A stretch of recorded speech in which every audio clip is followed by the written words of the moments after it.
Bonjour à tous, bienvenue dans votre podcast Bourse Hebdo, l'analyse de la semaine qui s'achève et le programme de ce qui nous attend la semaine prochaine.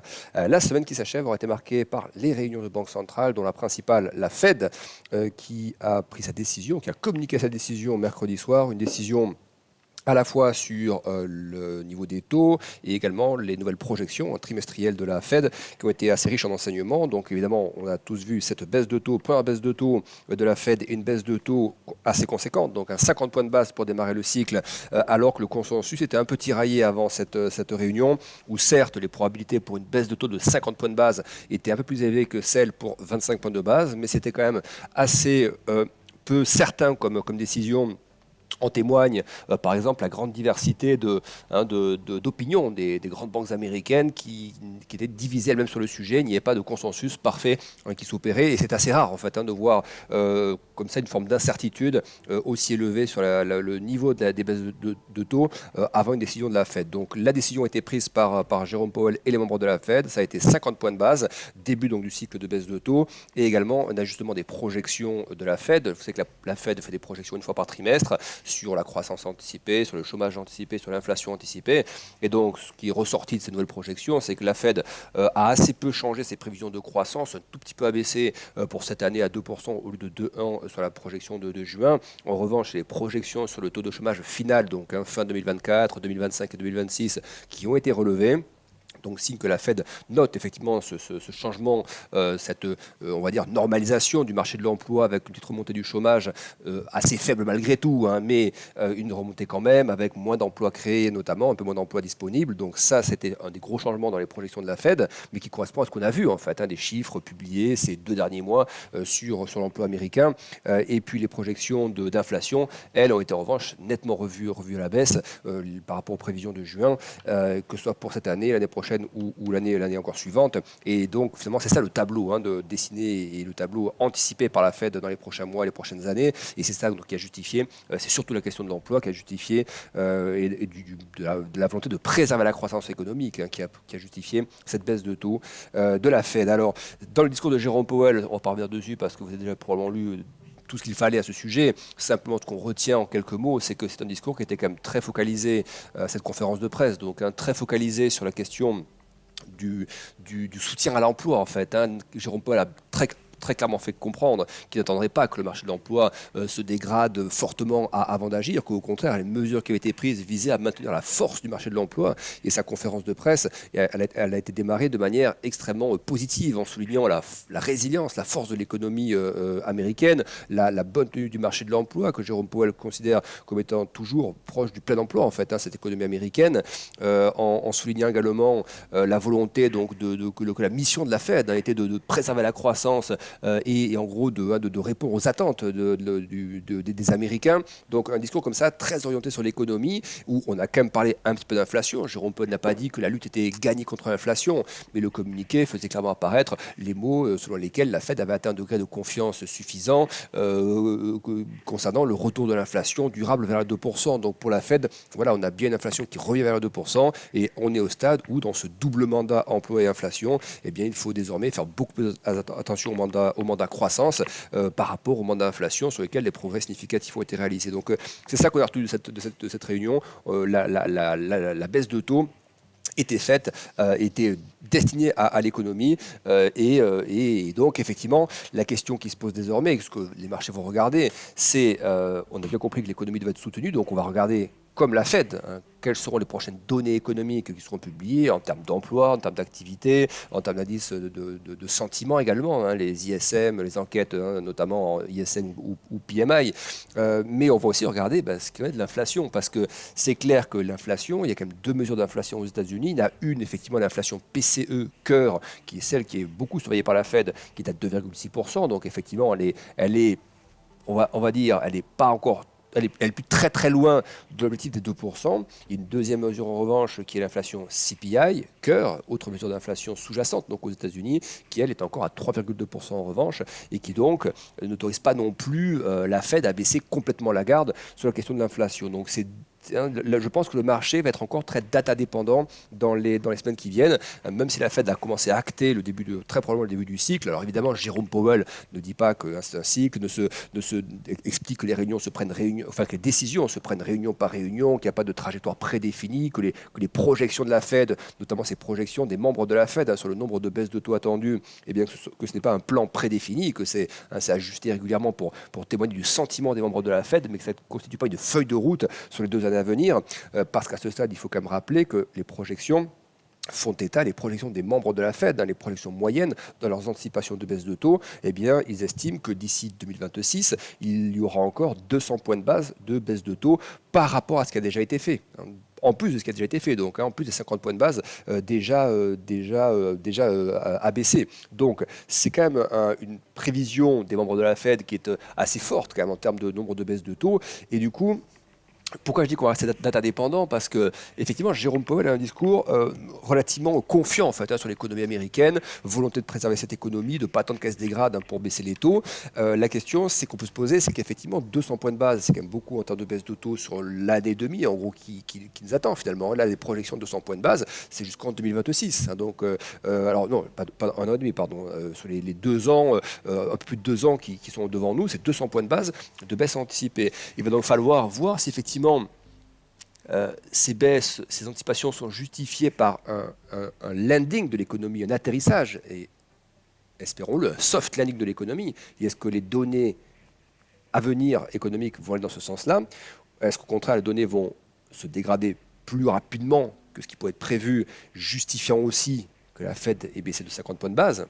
Peut-être qu'il y avait des craintes sous-jacentes qui n'ont pas été exprimées, mais pu justifier ce mouvement-là, ou au contraire, est-ce qu'on va avoir une économie qui n'atterrit pas? On rappelle quand même que les derniers chiffres de croissance au T2, c'était de l'ordre d'un zone des 3% en données annuelles, et que là, les estimations de croissance pour le T3 qui sont réalisées par la Fed d'Atlanta pour l'ensemble des États-Unis, donc c'est des projections de croissance qui, là, quasiment à la fin du trimestre, évoluent toujours proche des 3%. Donc se pose aussi la question du landing de l'économie américaine. Est-ce qu'il y aura effectivement cet atterrissage prévu? Parce que là, est-ce qu'on parle déjà de soft landing ou pas? Mais déjà, il faut commencer à voir les signaux d'atterrissage. Alors c'est vrai qu'au courant de l'été, il y a eu des statistiques un peu moins régulières sur l'économie américaine. On a vu certaines stats quand même sur les ISM ou autres qui étaient un peu moins bonnes. Mais c'est vrai que les craintes qu'on avait pu avoir au mois d'août et que le marché a eu d'ailleurs dans ces phases de baisse, ces mouvements assez volatiles qu'on a eu au mois d'août, eh bien, est-ce que c'était une crainte inappropriée? Et les dernières statistiques étaient plutôt rassurantes. On les a eues sur l'immobilier, par exemple, il y a quelques jours, plutôt rassurantes. Les derniers chiffres d'inscription au chômage étaient nettement plus faibles que les semaines précédentes. Donc, quelques statistiques rassurantes. Donc, voilà, est-ce que ces statistiques vont persévérer finalement, ou est-ce qu'au contraire on va avoir des stats qui vont alimenter la question du landing et de l'atterrissage de l'économie américaine? On rappelle que le FMI, par exemple, considère que la croissance plus faible aux États-Unis est quand même devant nous dans les mois qui viennent. Donc voilà. Data dépendance et puis observation des chiffres économiques. On n'a pas fermé le chapitre Banque centrale, c'est un feuilleton permanent, mais la data dépendance des banques centrales va rester très forte. Voilà. Et donc ça va être important pour le marché aussi.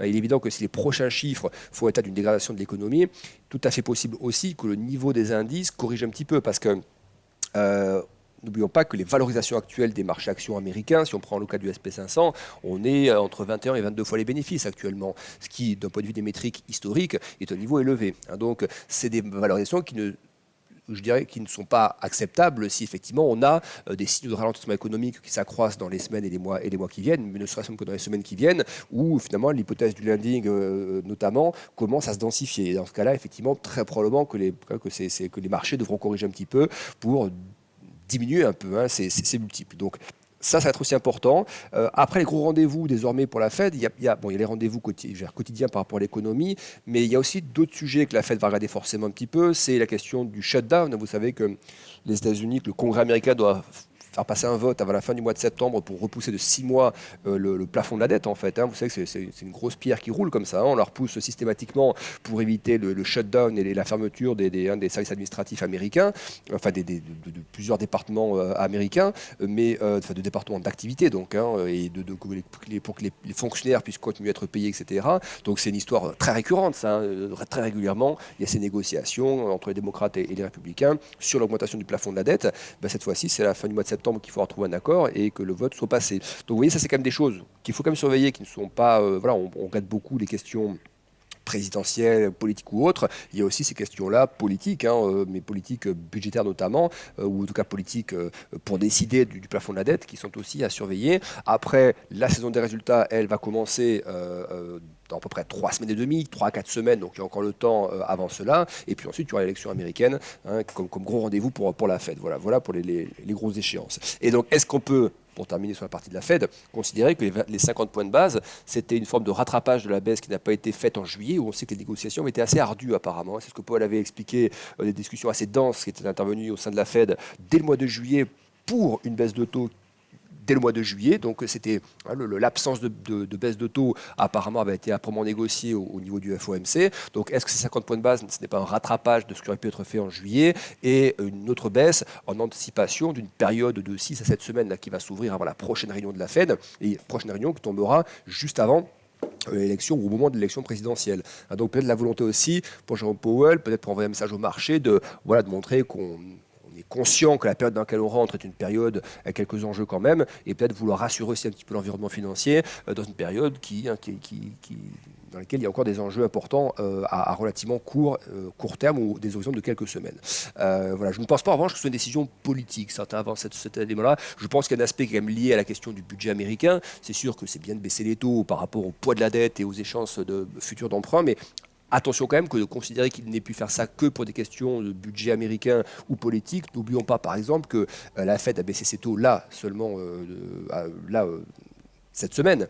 Mais les taux obligataires, le 10 ans américain, les taux longs 20 ans, 30 ans, même certains taux courts, avaient déjà nettement baissé. Le 10 ans américain, il y a un an, il était à 5%. Là, avant même que la Fed n'ait commencé la première baisse de taux, on était retombé à 3,6%. Donc ça aussi, ça compte évidemment au moment des adjudications du Trésor américain. Et ces adjudications n'ont pas attendu la baisse de la Fed pour se faire à des taux plus faibles qu'il y a quelques mois. Donc vous voyez, il n'y a pas non plus, d'urgence de la Fed à aller sur le terrain des baisses de taux, trop violemment non plus, parce que le marché obligataire, lui, incluait déjà dans ces niveaux plusieurs baisses de taux, 3,6% sur 10 ans, ça inclut déjà un sacré paquet de nombre de baisses de taux quand on sait que le taux de la fourchette des Fed Funds était encore à 5,50 en début de semaine. Voilà pour cette parenthèse sur la Fed. Rapidement en avance sur la question des banques centrales avec la Banque du Japon. Il n'y a pas eu de nouvelle hausse de taux du côté du Japon. En revanche, le discours du gouverneur qui a suivi est un discours qui n'a pas fermé la porte à de nouvelles hausses de taux. Il a un discours qui est toujours assez carré de ce côté-là, où il explique que la hausse du yen va rendre un peu service quand même au Japon par rapport à ces questions d'inflation ou autres. Notamment, mais il n'exclut pas que par rapport à la question de l'inflation au Japon, on a 2,8% d'inflation au Japon, il y a des salaires qui progressent également assez sensiblement, et donc il explique, comme il expliquait déjà quelques mois en fait, il poursuit ce processus de pédagogie auprès des marchés, des investisseurs, que le cycle d'automne est en cours et qu'on n'a pas assisté, et que c'est pas en gros parce que les marchés se sont excités et se sont un peu affolés au mois d'août que le cycle de baisse de taux doit s'arrêter. Il a montré que la Banque du Japon avait une sorte de plan de vol en quelque sorte, et que la volatilité, il a reconnu que la volatilité avait été forte, mais en considérant que ce n'était pas quelque chose qui allait se poursuivre. Pour lui, et c'est également mon avis, c'est un épisode de débouclage très violent de positions spéculatives, mais justement en anticipation que d'autres hausses allaient arriver. Donc quand ces hausses seront là, peut-être qu'il y aura des petites répliques, des petits mouvements sur le Nikkei ou sur le dollar yen, mais probablement qu'une grosse partie de ce qu'on a observé au mois d'août était déjà une anticipation des futures hausses de taux qui vont encore probablement arriver du côté de la Banque du Japon. Donc selon moi, le gros du risque est passé sur le Japon, et la Banque du Japon peut délivrer peut-être encore une ou deux hausses de taux sans que ça fasse chavirer complètement les marchés, comme ce fut le cas au mois d'août. Du côté de la Banque d'Angleterre, statu quo, donc il y avait eu une première baisse. Et cette fois-ci, pas de baisse du côté de la Banque d'Angleterre. Et au niveau de la semaine, ce qu'on retiendra, donc, c'est des chiffres. Alors, ça date plutôt d'un peu du week-end dernier, du début de semaine, mais sur la Chine, qui sont toujours très moyens. Des chiffres sur les ventes au détail, la production industrielle, sur les investissements directs étrangers également. Plein de statistiques continuent d'être assez moyennes côté Chine, mais on est toujours également. On a vu par exemple que cette semaine, là, après la baisse de taux de la Fed et après de nouvelles annonces concernant des sources qui indiquent que les autorités réfléchissent à des mesures supplémentaires pour l'immobilier, pour baisser les taux, pour soutenir l'achat immobilier, etc. On a quand même un Hang Seng, donc l'indice l'indice des valeurs chinoises coté à Hong Kong, qui a tapé cette semaine son plus haut niveau en 2 mois. Alors c'est des niveaux qui sont toujours très bas d'un point de vue historique, mais ça fait quand même 2 mois qu'on ne s'était pas retrouvé sur ces niveaux-là. Il y a un effet de la Fed qui est quand même probablement qui explique en grande partie ce mouvement-là, et peut-être un peu en toile de fond l'accumulation de ces mesures de soutien qui ne sont pas encore actées et dites de manière publique par les autorités, mais il y a beaucoup de sources proches des discussions qui rapportent que les discussions vont dans ce sens-là. Donc on a l'impression que c'est une question de temps désormais. Alors le temps, évidemment, le timing est important, mais on a quand même l'impression que les choses bougent en termes de décisions à venir du côté de la Chine, et ça peut soutenir un petit peu les marchés chinois, peut-être pas dans les 2-3 jours qui viennent, 2-3 semaines qui viennent, mais sur une zone de quelques mois, probablement qu'on sera un peu mieux placé sur les marchés chinois que nous le sommes actuellement. On termine juste la semaine avec aussi ce qui se passe au Liban à surveiller entre Israël donc, et le Hezbollah, et donc les bombardements cette fin de semaine, alors ciblés, mais au Liban, ça. Voilà, avant un week-end, on a bien vu que les choses avaient un petit peu accéléré à nouveau cette semaine, avec plusieurs épisodes comme ça de ces tensions qui persistent au Proche-Orient. Donc voilà, ça c'est parti quand même des choses. Le marché n'y a pas, je dirais, prêté trop d'attention. C'est quand même une situation qui n'est pas normalisée, et des inquiétudes qui sont assez légitimes sur une extension du conflit, sur un embrasement dans la zone. Donc attention quand même, c'est des choses qu'il faut quand même garder dans les radars, même si ce n'est pas des choses sur lesquelles on base ces décisions forcément durables. Mais voilà, c'est des choses, on a beaucoup parlé de banque centrale cette semaine, des chiffres macro, de la Chine, etc. La situation au Proche-Orient, cette semaine a connu à nouveau une phase d'escalade, de tension, et donc ça fait partie des choses qu'il faut surveiller d'un point de vue marché malgré tout. La semaine prochaine, rapidement, on va donc commencer le début de semaine avec des chiffres qu'on va surveiller de très très près, du côté de la BCE probablement, du côté des responsables politiques aussi. Ce sont les indices d'activité en zone euro, les fameux PMI, PMI manufacturier et PMI services pour la zone euro, donc France, Allemagne, etc. On verra s'il y a du mieux du côté de l'Allemagne au niveau des PMI. On a encore des statistiques très très moyennes cette semaine, même mauvaises pour l'Allemagne. Indice ZIU notamment qui s'est complètement affaissé une nouvelle fois. Voilà, donc les PMI en zone euro et notamment pour l'Allemagne seront surveillés, pour la France aussi très probablement. Donc ce sera déjà un gros rendez-vous dès lundi. Et on aura également les PMI américains l'après-midi. Donc voilà, journée PMI lundi. Mardi, dans la nuit de lundi à mardi, décision de la Banque d'Australie. C'est pour ceux qui tradent ce genre d'actifs. Autre indication sur l'Allemagne, autre indicateur, l'indice IFO du climat des affaires, ce sera mardi matin. On aura côté US, mardi après-midi, un indice sur le prix des maisons, l'indice S&P Case-Shiller, donc qui mesure l'évolution du prix des maisons dans les grosses villes américaines. Donc voilà, ça c'est important aussi par rapport à la Fed, par rapport à la pression des prix sur le logement ou autre, de surveiller ces données-là. Confiance des consommateurs américains également mardi après-midi, ce sera la mesure du Conference Board que nous aurons donc mardi après-midi. Mercredi, les ventes de logements neufs aux États-Unis. Également, alors des choses qui arrivent toutes les semaines, mais on peut aussi commencer à regarder à nouveau un peu la question des stocks de pétrole aux États-Unis, parce qu'on avait souligné dans les derniers podcasts qu'on a été sur des situations de matières premières qui ont beaucoup baissé ces derniers temps, avec ces craintes sur la Chine, sur la macro européenne, vous voyez, des craintes liées à la croissance mondiale en fait. Et donc, on surveille aussi un peu comme on surveille l'économie américaine, et bien comment évoluent les stocks de pétrole aux États-Unis. Ça peut être aussi une indication de l'activité américaine. Donc voilà, comme le pétrole est venu taper des zones très sensibles il y a quelques jours à $65, qui est une vraie zone technique, une zone historiquement forte, à la fois ancienne résistance, parfois support, vous voyez, qui en tout cas a joué un rôle en termes de psychologie de marché d'un point de vue historique, eh bien on voit que le pétrole rebondit un petit peu sur cette zone de prix, mais la question de la dynamique macro mondiale, Chine, États-Unis et Europe, reste pleinement posée. Et donc, voilà, les stocks de pétrole peuvent aussi nous donner des indications, pas seulement pour trader le pétrole, mais aussi pour une indication sur la demande intérieure aux États-Unis. Jeudi, on aura la décision de la Banque centrale suisse, à surveiller évidemment, des chiffres d'inscription hebdomadaire au chômage aux États-Unis. On aura le PIB final pour l'économie américaine, donc au T2, le chiffre final. On aura également, ça c'est important, les commandes de biens durables aux États-Unis, donc données sur les biens durables, donc ça peut être de tout, des transports, etc., ce genre de choses. Donc c'est une donnée, on va dire, sur l'activité qui est importante. On aura pas mal de speakers de la Fed également, sur la deuxième partie de 2 semaines, donc beaucoup de speakers de la Fed qui vont s'exprimer, donc voilà. On en saura un peu plus sur les décisions prises au sein du FOMC, sur les anticipations de ces membres-là. Toujours important, ça peut driver un peu le sentiment sur les taux, sur le dollar aussi, à surveiller donc. Et puis on finira vendredi avec la mesure d'inflation préférée de la Fed, l'inflation PCE. Excellent week-end à tous et rendez-vous la semaine prochaine pour un nouveau podcast. Au revoir.